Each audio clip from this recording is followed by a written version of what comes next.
Grab a cup of tea or listen as you go, ladies. This is your hour with Dr. Zoe, your life and relationship coach. With encouragement, on-point insight, inspiring guests, health tips, and advice, Dr. Zoe helps busy women keep their mind in the game by redefining your superwoman. You're listening to The Dr. Zoe Show. Good afternoon or evening or whatever time it is, wherever you are listening. This is Dr. Zoe, and I apologize. We got started a little late today, technical difficulties. We have our guest from Florida, I believe, and hopefully our audio will be good. But I'm Dr. Zoe, and I usually give this crazy long introduction. But I was working out a few days ago, and I was listening to my podcast, because that's what I do. I listen to all the podcasts I love when I work out. And I was thinking, will she just shut up and get on with the show? And then I realized, okay, wait, I can fix that. So I'm fixing it.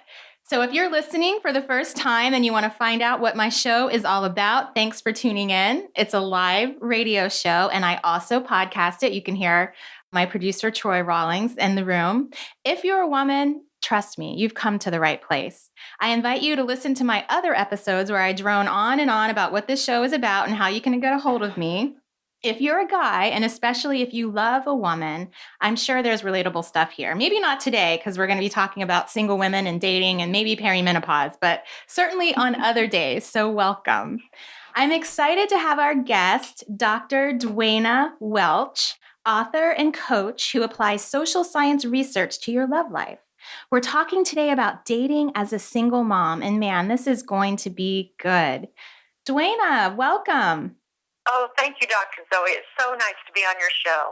Thank you so much, and I'm glad that we can hear you. We had some technical difficulties, and you are from Florida, correct? Actually, I was born in Texas. I went to get my PhD at the University of Florida. I taught in California, then I taught in Texas again, and now I'm in Oregon. Oregon, that's right. That's right. I knew Florida was in there somewhere. So you are a coach and a social science expert, and you use your knowledge to help people succeed in their love life. Of course, like I said, we're going to be talking to single moms today about dating. Much love to you single moms out there. You often have it all on your shoulders and you're doing it all, and you guys are the real superwomen. And we're going to help you ladies out today. So you write about relationship advice based on science and not just opinion. Yeah, when I was single, and by the way, I was a single mom myself, so these are topics that are very near and dear to me. I initially got interested in social science and dating because I wasn't, as somebody once told me, my picker was broken. Yes. I kept getting in these relationships that were just train wrecks and getting out of them, fortunately. But I started learning about social science of relating because I wanted to have better relationships. So I didn't actually set out to be an author or a coach. That happened kind of collaterally after I had helped myself. I see. Great. Okay. That makes a lot of sense. And your picker was broken. You don't know how many times I have heard that in my practice. My picker's just broken. And then a lot of single moms have this assumption that because it is, that there's really no hope and that they're always going to make the right choice. And so sometimes they just give up. So what kinds of things can you tell single moms to help them in that process? Well, I'm going to say some stuff that may be a little bit uncomfortable for us to acknowledge, but that means it'll be good stuff. To stay single as a mother is almost to guarantee, if not poverty, then a struggle. I was at a party the other night here in my neighborhood. I have the most partying neighborhood I've ever lived in right now. And this woman was saying how, all the kids in our neighborhood do good things and they don't get in trouble and this, that, and the other. And before things got too smug, I said, well, as we look around, I'm the only person here who's gotten remarried. Everybody else is married to their first partner and they're raising their kids with that person, and they are able to give their children, therefore, the very best start emotionally and financially because they've got a marriage that is working out. And so, unfortunately, for those of us who've been single moms, that's not how it worked out for us. But I will tell you, a lot of women make the mistake of thinking, well, I'm just going to stay single forever and that's going to solve my problems. And they find that they're often very lonely. They find that they're often very put down by other people for being lonely. We're kind of told in the United States that we need to be islands unto ourselves. We need to be self-sufficient, and that if we need love, then we're weak. And, really, all the attachment theory research, and there's so much of it, it's such a hot thing right now. Mm-hmm. It shows that it's human to need other people, and it's especially human for adults to need another adult. And by the way, it's especially human to be an adult who needs another adult while you're raising children. It's a really hard task. And as you know, kids are very expensive to raise, and it takes a lot out of you emotionally, and it's much harder than it needs to be if you're single. But the flip side of that is that if you don't pick even more carefully as a single person than you did as a single parent than you did when you were single and childless, your children can pay a very high price, up to and including their death. This is very serious stuff. So are you saying that you think that all single women should get married? No, I'm not saying that. I'm not going to make any broad pronouncement about what everybody should do, other than that everybody should be kind and respectful, even when things aren't going their way. Okay, but that everyone should recognize, and I've said this before, especially talking to single women who have a desire to get married, but have this energy and have this kind of mantra of, I don't need a man. I've talked before about that same topic, that actually we do, as humans, we do need connection, and that we were made, to complement each other, and that it's okay to recognize and admit that, yes, we do need that partner. It's not weak to say that. So is that kind of what I'm hearing you say? Yes, exactly. We really are hardwired to need other people, and we're hardwired especially to need a partner who witnesses the history of our lives and helps us kind of retro-parent ourselves, give us the love that maybe we didn't get when we were younger, and help us to give the next generation the love that they have to sustain themselves. And even if people never planned on having children, they would experience the need for intimate connection. And some people are given the gifts early in life of parenting that gives them a firm, launch pad to do that from. Right, and a good others foundation. of us are not as fortunate, and we have to learn it. But it is learnable. That's the good news. It's learnable, and it's worth doing. And you're so correct that when people have an idea that, I don't need a partner, I'm just going to do all of it on my own, unfortunately, if that comes across as having a chip on your shoulder, it's going to be off-putting. And I think it often does. And so the question is, how do women balance that when you don't have a partner and you have to do it all by yourself? You need to kind of lift yourself up. You need to shore yourself up. And sometimes those words in some ways feel comforting, that I don't need anybody. I can do it on my own, because you're self-encouraging, right? So how do you balance that part, because you are doing it all on your own, with recognizing and being open still to a relationship? I think we try to be the best people that we can be and have the fullest, richest lives with the most support that we can have, while simultaneously treating our search for a mate with the same degree of seriousness we would give to looking for a job. Not waiting for it to happen, but actively participating in our own success and working towards it.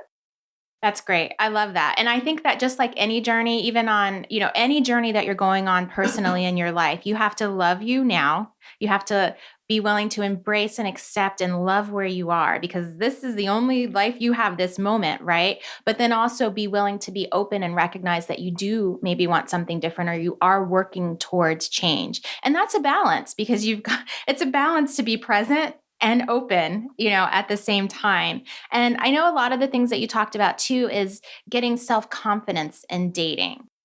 Yeah, I want to just go back, backtrack to something you just said. Sure. While it's ideal to love ourselves at every moment, and that's definitely psychologically healthy to strive for that, what I see a lot of my practice with single parents and with just single people in general is people who feel like they should love themselves now, but they don't really, and they feel a lot of guilt and a lot of self-loathing. It's kind of ironic. I hate myself because I don't love myself. Yes. When I was a single parent, while I recognized intellectually that I had a lot to offer and that I was a worthwhile human being and I deserved to be on the planet and I was a good mom and all of that, I still didn't like being a single parent. I was still really unhappy. I was still really lonely, and I struggled with guilt about that.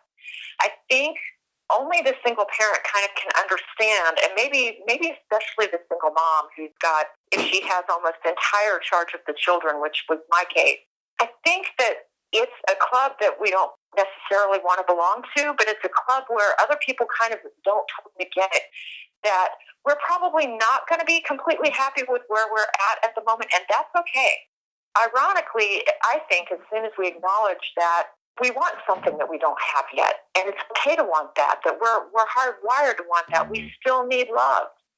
I think that improves our lives, actually, and makes us more willing to do the hard work. The downside of encouraging people to be completely self-sufficient and to be happy where they are before they get that relationship is that that's not really how most people work. We're so hardwired for a need for connection, and single parenting is so lonely that it actually sometimes just winds up making us feel worse. It's okay to feel crap while you're going through this. Okay, I'm listening, and I'm just kind of processing what you're saying, because I hear that. It's okay. And what I'm hearing is it's okay to grieve. It's okay to grieve the loss of the dream, to grieve the loss of even the present, of what you want to have in the present. But there has to be a point of moving on. It's okay just to be lonely, even if it's not grieving per se. It's okay. I remember the hardest time for me, and it's funny, I've had people come to me through my book. I wrote a book called Love Factually with an F, which is the first book that uses science instead of opinion to take men and women through every stage of dating. And I write in there about what it was like for me as a single mom when I would, that time between when my daughter would go to sleep and when it was time for me to go to sleep, and those hours were agonizing for me. And I've had so many people reach out to me to become my clients because they said, you get it. You understand. You're not going to tell me to just be okay with where I am, because I'm not okay with that, and I don't see myself being okay with that. And what I say to them is that discomfort is your gift. It's the gift that's going to make it where you will do the work to find a good partnership, not a partnership where your children are at risk, not a partnership where you are taken for granted, or a partnership where the person will never commit to you, a full, real, genuine partnership where you're going to be willing to walk from relationships that don't work for you. I love that. So to use that discomfort for motivation, just like other things in your life. Okay. So we are getting ready to go on break, and we are here with my guest, Dr. Duana Welch, talking about single moms and dating. We have a lot more to talk about, so I will see you guys in just a minute. People ask me, how do you have so much energy? I am not a coffee drinker, but I love the benefits of matcha green tea. More antioxidants than coffee and a smooth energy, not the jittery kind that lasts me all day long. Perfect for you supermoms too. I have searched the world over for that perfect matcha for my smoothies, and I have found it at Kiss Me Organics. You can get it too at kissmeorganics.com. Enter the promo code Dr. Zoe, DRZOE, for 10% off and free shipping. Experience the smooth, healthy, organic energy of matcha green tea. KissMeOrganics.com. Welcome back. This is the Dr. Zoe Show, and I'm here with my guest, Dr. Duana Welch from LoveScienceMedia.com, and author of the book, Love Factually. Did I say that correct, Duana? You did. Thank you so much. Okay, you're welcome. So we were just talking about being a single mom, looking for love, and the necessity that you said of being able to sit in that place of uncomfortability, of wanting to have a relationship and recognizing that the loneliness is okay, and maybe even using that for motivation to get out there and seek love. Am I correct? Absolutely. Okay. Yes, that's it. So let's talk about then, when you're in that place and you know that work needs to be done, what is the work and how do we do it? Well, some of it is the groundwork you do before you start to head out to meet someone. For example, a lot of us who've been single parents don't feel like our self-esteem is where we'd like it to be. And, there's never been a perfume called desperation. So that's a good one. So, obsession, yes. Desperation, no. Right. I remember having a feeling sometimes that, I didn't want to come off as desperate. And so here's the summary of something that I hope will make all of you who are listening feel better. You don't actually have to feel awesome right now. You can fake it till you make it. There are literally hundreds of experiments in a subset of psychology called social psychology that show that if you act as if you are confident and happy, you will appear to be and actually come closer to really being confident and happy. Yes. Basically, I know we all think, oh, I would run if I felt like running, but the truth is also, if we start running, we'll feel like it. Our actions change our feelings, not just the other way around. So don't wait to feel like dating. Start dating and you'll feel more like it. Don't wait to feel confident. Act as if you are confident and you will feel more confident. Yes, you were right. It actually creates chemical changes in our brains that increase that motivation and desire. So thank you. Once again, that's science. Acting as if does work, not just in terms of how you appear outside, but also how you feel inside. Thank you for that. Any other tips in terms of confidence? Sure. Another thing that people will often say is, well, actually, they don't often come out with it quite this way, but my read of it is, I am filled with self-loathing and I am filled with loathing for my ex, and that is keeping me stuck. Almost no one says those words exactly, but the meta communication is there. So I'd like to introduce some ideas from a scientist named Everett Worthington who studied forgiveness and what that is and why it's necessary. Please do. Yeah, so Dr. Worthington, he did a series of studies where he studied what forgiveness seemed to be at its core, and he studied whether he could teach people to forgive and whether it changed their life at all. And what he found was yes, yes, yes. He could identify what was central to forgiveness. He could teach people to do it, and their lives did improve. And then after he'd done all that, a couple of people broke into his mother's apartment and murdered her. Oh, my gosh. And he was called upon to have to forgive in a way that most of us, fortunately, will never be called upon to have to do. And he applied what he had learned about forgiveness, and he forgave these young men who killed his mother. Now, how did he do that? I hope that almost or even none of us have anything that serious to forgive with ourselves or our ex. But whatever level of forgiveness we need to engage, we still need to engage it. So I'd like to talk first about some of the reasons that we don't forgive ourselves or our ex, which basically are they don't deserve it. And if I forgive them, they can come back and hurt me again. Right. Those were the big reasons that people don't want to forgive. They feel like that creates an open door policy. So in a sense, all the people that you may have come across in your practice and I've come across in my coaching who didn't want to forgive or said, I can't do it, part of that makes a lot of sense. I mean, if you see it through the eyes of someone who has been badly, badly hurt, of course you don't want them to come back and do it again. Well, also another one, go ahead. What's that? Well, I was going to say another one that I see in my practice that's probably more of a subconscious motivation is once you forgive, then the connection is gone. And I always talk about, and I've talked about this on the show before, that the emotional divorce happens at a very different time than the legal divorce. And as long as you are holding on, that emotional divorce sometimes never happens. And that's part of what you're talking about with forgiveness. Yeah, there's a scientist named Judith Wallerstein who found that a lot of children of divorce were not past the divorce even 20 years later. It was still negatively affecting their lives. That wasn't invariably true. The parents who divorced and had a more business-like relationship with each other, who realized that, you know what, we're still family, even if we're not still together.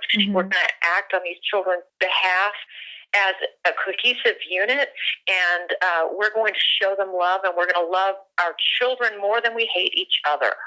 Those children did fine, but that was not most children. A lot of parents mistakenly thought that if they ended the marriage, they would end the relationship, and it didn't happen. So you're right. What happens a lot at an unconscious level is people are still trying to work out their stuff, and the reason to forgive is not because your ex deserves it. It's because you do.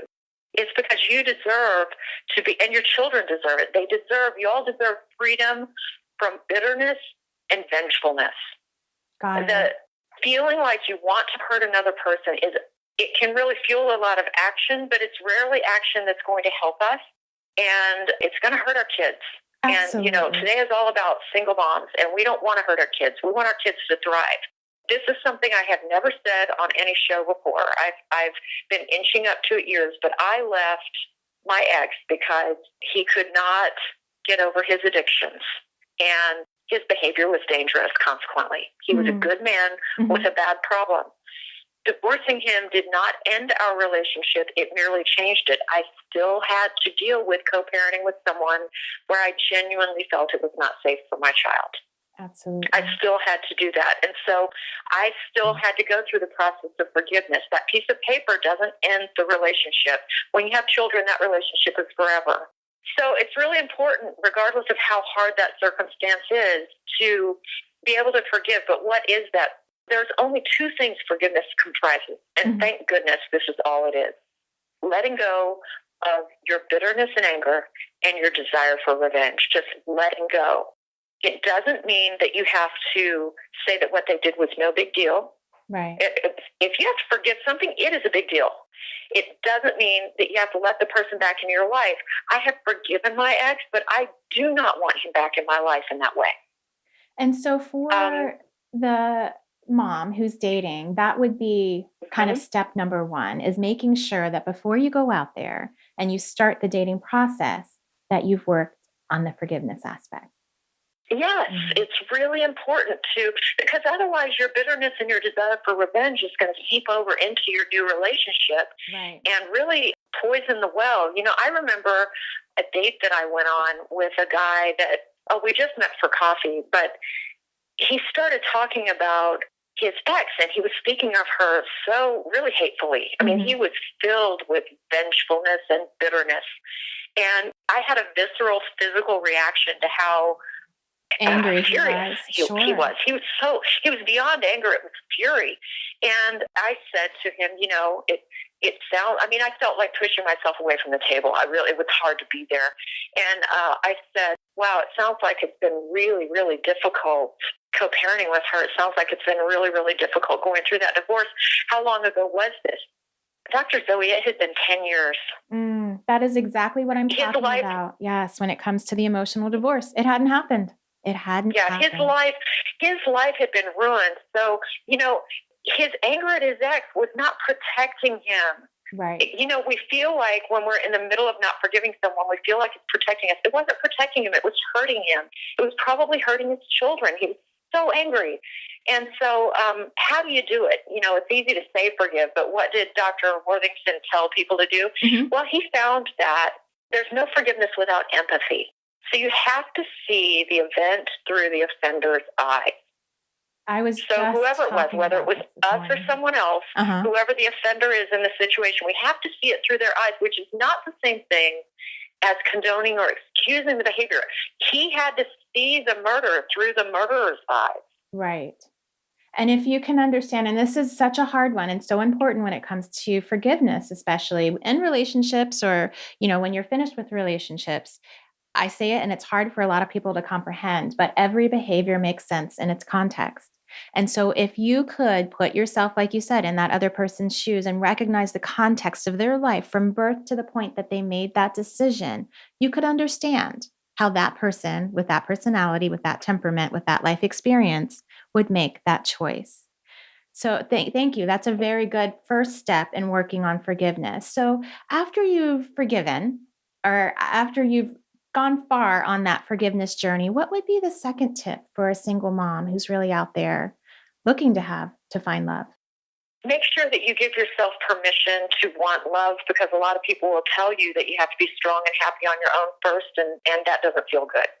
So you don't have to be strong and happy on your own first. You can fake it till you make it, and you can use whatever level of dissatisfaction you have with being single, if you do. Now, some people may be happily single, that's fine. But if you are dissatisfied with it, you can use it as a motivator to treat dating as a part-time job. And so that would be my next tip after, kind of adjusting your outlook is to adjust your behavior, to really be serious about this. Treat it as seriously as you would a search for a job, because according to science, this is a lot more serious, actually, than a search for a job. A job, you can quit, you can leave, you can get another job. A partner, hopefully you're not going to be quitting, leaving, and changing partners just a whole lot while you have children at home. That's certainly hopefully you're going to interview carefully from the outset in such a methodical way. And I know this doesn't sound romantic, but that's because really, romance didn't get a lot of us where we needed to be, frankly. I'm not saying that your life will be devoid of romance. The last thing my husband said to me last night before falling asleep was, "I love you so much." I'm saying that can't be the sole focus anymore. So when I was single dating, I did treat my dating, I did what I'm telling people to do because I had read the science, and I treated my dating as kind of a part-time job. My mom would take my child one afternoon a week, and on that afternoon, I was running a PR firm at the time, and I could arrange my own hours. So on that afternoon, I didn't work. I went to a Thai restaurant, and I sat myself down, and every hour and a half, a new guy walked in the door, and I interviewed him. That's awesome. Okay, I'm going to have to take a break really quickly, but we are talking here with Dr. Duana Welch for you single moms dating. And right now we're talking about treating dating like a part-time job. And we'll talk about that in just a minute. People ask me, how do you have so much energy? I am not a coffee drinker, but I love the benefits of matcha green tea. More antioxidants than coffee and a smooth energy, not the jittery kind that lasts me all day long. Perfect for you supermoms too. I have searched the world over for that perfect matcha for my smoothies, and I have found it at Kiss Me Organics. You can get it too at kissmeorganics.com. Enter the promo code Dr. Zoe, DRZOE, for 10% off and free shipping. Experience the smooth, healthy, organic energy of matcha green tea. KissMeOrganics.com. This is Dr. Zoe, and we are here with my guest, Dr. Duana Welch, talking to you single moms about dating. And Dr. Welch, I love what she said, that you need to treat your dating like a part-time job, ladies. This is serious business now. It's not, teenage high school dating. And I know you know that already because you've been in the mix and you know what's going on. So Dr. Welch, can you talk a little bit more about how you treat it like a part-time job? Yeah, absolutely.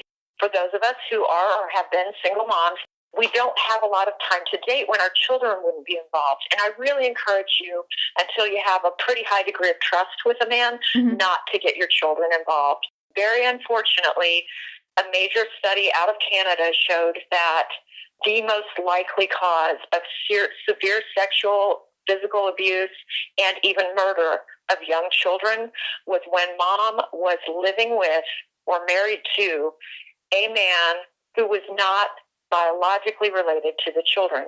That is not to say that all non-genetically related males will hurt your children. It is to say that picking the wrong one can have serious repercussions for everyone in your family. That's true. So you're not going to want to bring in, hopefully you're not going to want to bring in men into your children's life before you have a chance to see what his character is like. But you're also going to want to screen carefully enough up front that there are a lot of people you just don't even wind up meeting, which is why I think you and I are going to do a future segment about internet dating and how to do that. I'm a big advocate for internet dating because research shows that it works. Yes, it does. It works. It not only brings people into your life, but actually you're more likely to be more happily married, albeit slightly more happily, if you met that way than any other way, according to a large-scale national study that was recently published. So I'm so glad you shared that. I'm going to be sharing that with one of my clients now who I'm trying so hard to convince to, venture out an internet date. And so many of my women clients are just against it. So I'm going to cite that study. And so I want to go back to what you said about waiting to introduce. So a lot of women will ask me, what's the time period? Is it 6 months? Is it 3 months? What's the time period? How do you know when to introduce them to your kids? Really, it's, I have people ask me the same thing about a lot of things. When do you have sex? When do you do this? When do you do that? It's not a date on a calendar. It's a feeling. According to the pacing of the intimacy of the relationship. Mm-hmm. Do you know this person well enough where you feel like you are invested enough and they are invested enough that they want something serious with you, you want something serious with them, and you need them to meet your children to see whether they pass muster.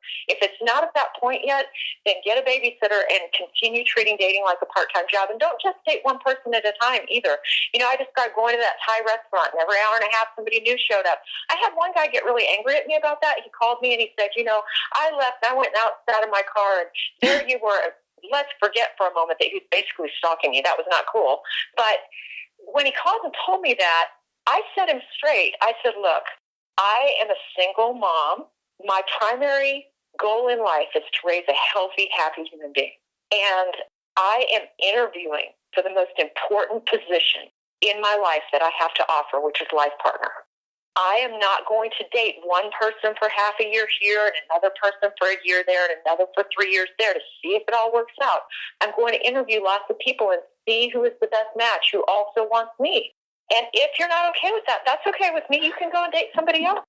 It worked for you. And I actually really love that approach. It's very logical and it makes a lot of sense. I know that some women may feel like you're taking the romance out of it.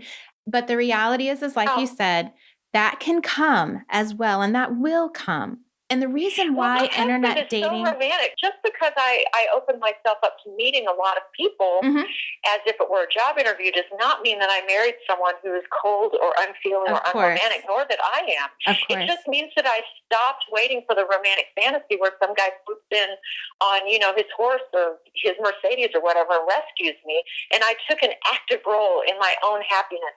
And I didn't leave it to chance anymore. Well, and you're right. And the reason why internet dating does work so well is that people first figure out if there's any common ground before they even have that first date. So whether you're taking a quiz on eHarmony or whatever you're doing, there's that first interview process that happens. It's not romantic at all. And that's one of the reasons why it is more successful, because you're already connecting with somebody that there's some level of connection with. So wonderful, wonderful. So the big tip is treat dating like a part-time job. And I work with single women all the time, and I help them develop, listen, you need to have a list. You need to have priorities. You need to have the deal breakers. You need to have the easy things that you see that good, I'm gone on to the next one. Do you also prescribe something similar to that? Absolutely. In fact, a chapter of my book is devoted to internet dating. Another chapter is devoted to basically loving yourself into a great relationship. And a big part of loving yourself into a great relationship is having appropriate boundaries and knowing what your boundaries are. So you start by making a list of everything that you could think of that you want and don't want, and then you put it all in positive language, what you do want. Like, I didn't say no alcoholics. I said live a sober and responsible life. Because your brain thinks of what you tell it to think of, and it ignores the word not. So if you say no alcoholics, your brain's like, oh, alcoholics. So you have to give your brain what to search for, and then you separate your list into must-haves versus wants. Yes. And this is the thing about the must-haves. If they lack even one must-have, you must not. It's a deal breaker for a reason. Don't go there. So, for example, I met a really nice man who told me that he'd been in recovery for a couple years. I can't go down that road again. Right. Even though he probably is an amazing human being, and I do wish him well, and I hope he has found the love of his life. And even though I know a lot of good marriages are made with people who have succeeded with their recovery and stay in recovery, I would always be waiting for the other shoe to drop, and it wasn't going to work for me. So, knowing yourself intimately and making that list and sticking to it, that's the big thing. That is the big thing. That list is going to help you in so many ways.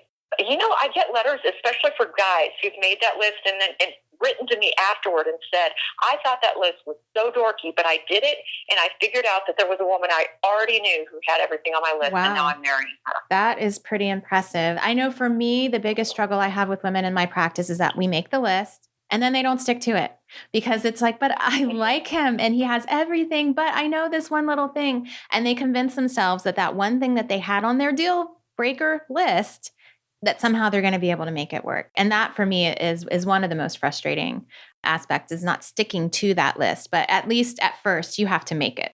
Yeah, I really work with clients. I hear your frustration. I share it, by the way, Dr. Zoe. I really work a lot with clients at the front end of the list, challenging them. So I'll point to an item and I'll say, so if they were politically conservative, but otherwise they were perfect, you just kick them to the curb?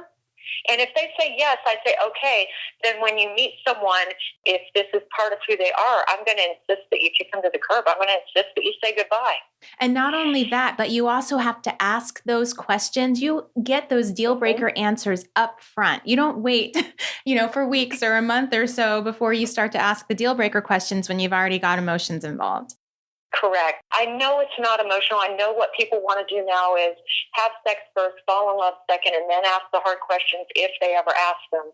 But that is the research proven path to heartache. The way that really works is ask the questions quickly, let yourself go emotionally with someone who fulfills what you're already looking for, and it's going to work.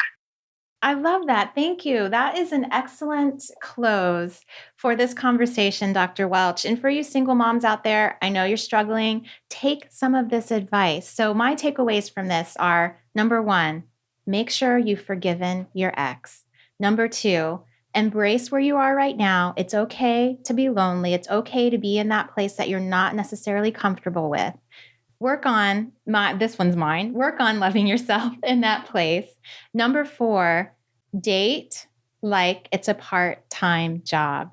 And number five, ask those deal breakers up front immediately before you even get started, before you even meet, if that's even possible. So Dr. Duana, how can people get a hold of you? Well, they can find me at lovefactually with an F.co. They can get a free chapter of my book, and they can see how to send me an email if they want. The other thing is if they just want to go straight to Amazon or iTunes or wherever, it is available in audio and paperback and ebook. But I answer every letter I receive. So if anybody out there is inspired to write to me, I will write back. Awesome. Thank you so much for joining us today. And I look forward to having the online dating conversation. So thank you, Dr. Welch, and we will see you again some other time.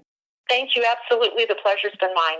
Okay, and so we're going on break real quickly, and I'll be back. This is Dr. Zoe Shaw with the Dr. Zoe Show in just a minute. People ask me, how do you have so much energy? I am not a coffee drinker, but I love the benefits of matcha green tea. More antioxidants than coffee and a smooth energy, not the jittery kind that lasts me all day long.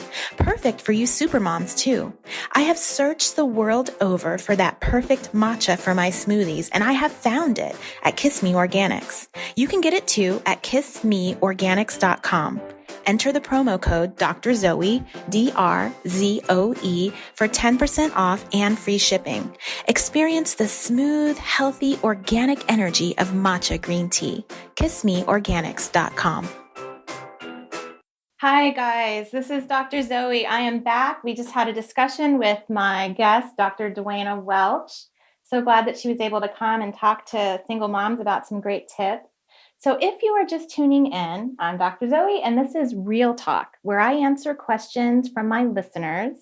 Please reach out if you have some questions you would like me to address on the show. All the questions are anonymous, and I take your confidentiality very seriously. Now, this one isn't actually a question from a viewer, but I just wanted to talk about what it means to be a strong woman. And since I didn't give my whole introduction, this is probably a good time to do that. My favorite movie since I was a teenager was Steel Magnolias. It's so dated today, but I was really struck by the amazing strength of those very feminine women. And it struck me to that day, that dichotomy. And it's really influenced me. And I've always been drawn to very strong women, and I've always been curious about their stories and how they develop that strength. And I'm not talking about the women who have to or feel like they have to compete with a man. This personally drives me crazy. Why compete when as a woman you have so many gifts that are special to being a woman? It's okay to embrace those differences, and that doesn't take away from your inherent equality as humans, ladies. In fact, I would go so far as to say that when you try to overcompensate to prove your worth, it lacks authenticity. Now, of course, I'm going to acknowledge I'm a product of feminism. All of us are, right now, the women, we're a product of the women's rights movement. And so we reap those benefits that women before us had to fight so hard. And I recognize that and I appreciate it.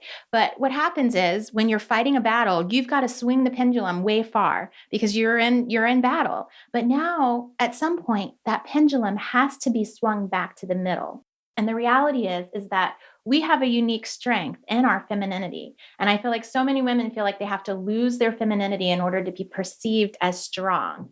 And I view femininity as ultimately stronger in its core than masculinity. And I'm not saying that to put men down. I love that men are physically stronger and in some ways logically stronger than I am. In fact, I prefer it that way. And I'm not saying that, they're logically stronger in all ways, but I prefer it that way. I love that my husband towers over me and he can physically defend me if necessary.